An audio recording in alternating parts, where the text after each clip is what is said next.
সাম্প্রতিক তিনটি আলোচিত ঘটনায় জামাত ইসলামীর চমৎকার অবস্থান এবং আমি বলবো জামাত ইসলামীর অবস্থানের বিজয়।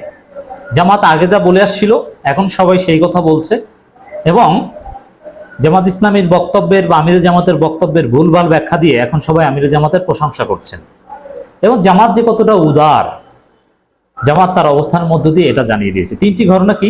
ঢাকা বিশ্ববিদ্যালয়ে একজনকে হত্যা, জাহাঙ্গীরনগর বিশ্ববিদ্যালয়ে এক সন্ত্রাসীকে জনগণ হত্যা করেছে এবং খাগড়াছড়িতে এরকম একটা ঘটনা ঘটেছে। খাগড়াছড়িতে উত্তাল। এখন অনেকেই কিন্তু শুধু ঢাকা বিশ্ববিদ্যালয়, জাহাঙ্গীরনগর বিশ্ববিদ্যালয় ঘটনা নিয়ে কথা বলে, কিন্তু খাগড়াছড়ি ঘটনা নিয়ে কথা বলে না। কিন্তু জামাত সবগুলোকে গুরুত্ব দিয়ে ভারসাম্যপূর্ণ অবস্থান নিয়েছে। একটা অফিসিয়াল বিবৃতি দিয়েছে জামাত ইসলামের, আগে তো শিবিরও এই বিষয়ে কথা বলেছে। ঢাকা ও জাহাঙ্গীরনগর বিশ্ববিদ্যালয়ে একই দিনে দুইজনকে পিটিয়ে হত্যার ঘটনায় গভীর উদ্বেগ প্রকাশ করে এবং নিন্দা ও প্রতিবাদ জানিয়ে বাংলাদেশ জামাত ইসলামের সেক্রেটারি জেনারেল সাবেক এমপি অধ্যাপক মিয়া গোলাম পরোয়ার এক বিবৃতি প্রদান করেছেন। বিবৃতিতে তিনি বলেন, 19 সেপ্টেম্বর বৃহস্পতিবার ঢাকা ও জাহাঙ্গীরনগর বিশ্ববিদ্যালয়ে একই দিনে দুইজনকে পিটিয়ে হত্যা করা হয়েছে। তবে এই ঘটনা ঘটার 24 ঘন্টারও বেশি সময় পর জামাত এই বিবৃতি দিয়েছে। এত লেট বিবৃতি কেন? এই বিবৃতি তো আগে দেওয়া উচিত ছিল। এটা ঘটনা ঘটার 8-10 ঘন্টা পরে বিবৃতি দিতে পারতো। যদিও এটা বেশি শিবিরের সাথে সম্পর্কিত, যেহেতু ছাত্রদের, এজন্য শিবির ইনস্ট্যান্ট বিবৃতি দিয়েছে, তাড়াতাড়ি বিবৃতি দিয়েছে। ঢাকা বিশ্ববিদ্যালয়ের ফজল হক মুসলিম এফএইচ হলে চোর সন্দেহে তোফাজ্জল হোসেন নামে এক যুবককে পিটিয়ে হত্যা করে একদল শিক্ষার্থী। জামাতের এই বিবৃতিতে ভুল আছে। জামাতকে আরো স্মার্ট হতে হবে, বিবৃতি দিতে আরো পলিটিক্যাল হতে হবে।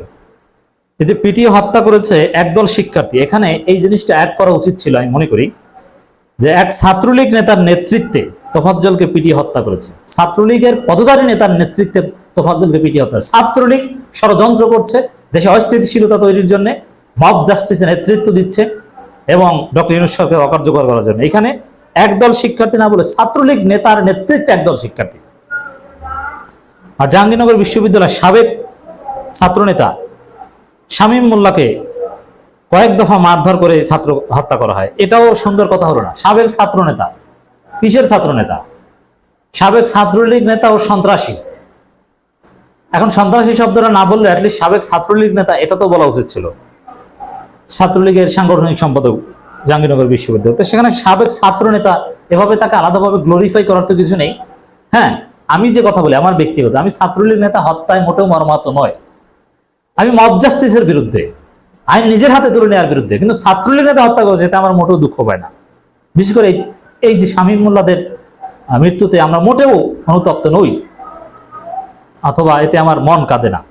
যাই হোক, এই শামীম মোল্লাকে শুধু ছাত্র নেতা হিসেবে উল্লেখ করা জামাতের এই শব্দচয়নটা আমার ভালো লাগেনি। ছাত্রলীগ নেতা বলতে পারতো।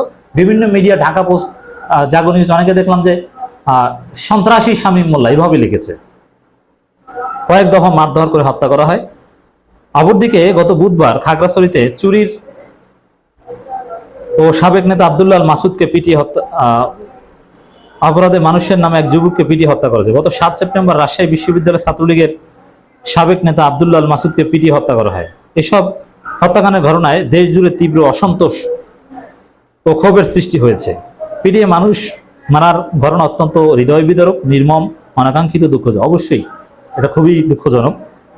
আমি এসব মর্মান্তিক হত্যাকাণ্ডের ঘটনার গভীর উদ্বেগ প্রকাশ করছি এবং নিন্দা ও প্রতিবাদ জানাচ্ছি। সেই সাথে নিহতদের আত্মার মাগফিরাত কামনা করছি ও তাদের পরিবার পরিজনের প্রতি গভীর সমবেদনা জ্ঞাপন করছি। তিনি আরো বলেন, দেখেন, ছাত্রলীগ নেতাদের পরিবার পরিজনের প্রতি জামাত সমবেদনা জ্ঞাপন করে, অর্থাৎ এই শিবিরও এই কাজ করেছে। অর্থাৎ জামাত যে কতটা উদার দেখতে পারলেন। যেখানে ছাত্রলীগকে খোঁচা দিয়ে বলার সুযোগ আছে, জামাত খোঁচা দেয়নি, যদিও আমি বলেছি দেওয়া উচিত ছিল। কিন্তু জামাত যে উদার, জামাত যে কতটা উদার দল তার প্রমাণ এটা। তাদের মধ্যে কোনো প্রতিহিংসা কাজ করে না। এত কম রাগ, এত ধৈর্য জামাত কিভাবে ধরে? আল্লাহ এই দলটার উপর রহমত করুক, এই দলটাকে আল্লাহ ক্ষমতা নিয়ে দিক, দোয়া করি। তিনি আরো বলেন, উপরোক্ত হত্যাকাণ্ডের সবগুলো ঘটনায় তুচ্ছ ঘটনাকে কেন্দ্র করে সংঘটিত হয়েছে। এটাও ঠিক নাকি? এই কথাটার সাথে আমি একমত নই। তুচ্ছ ঘটনাকে কেন্দ্র করে শামীম মোল্লাকে যে পিটিয়ে হত্যা করেছে, মাসুদকে রাজশাহীতে, তাকে কি তুচ্ছ ঘটনা?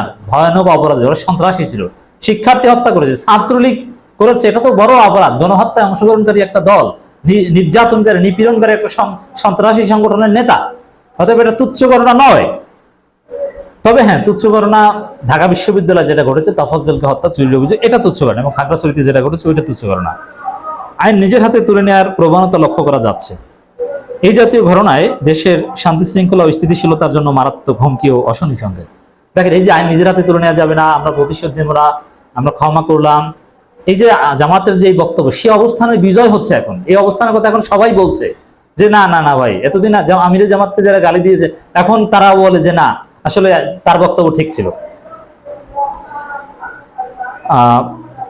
তিনি বলেন, কেউ যেন আইন নিজের হাতে তুলে নেওয়ার দুঃসাহস না পায়, সেজন্য আইন শৃঙ্খলা রক্ষাকারী বাহিনীকে সতর্ক থাকতে হবে।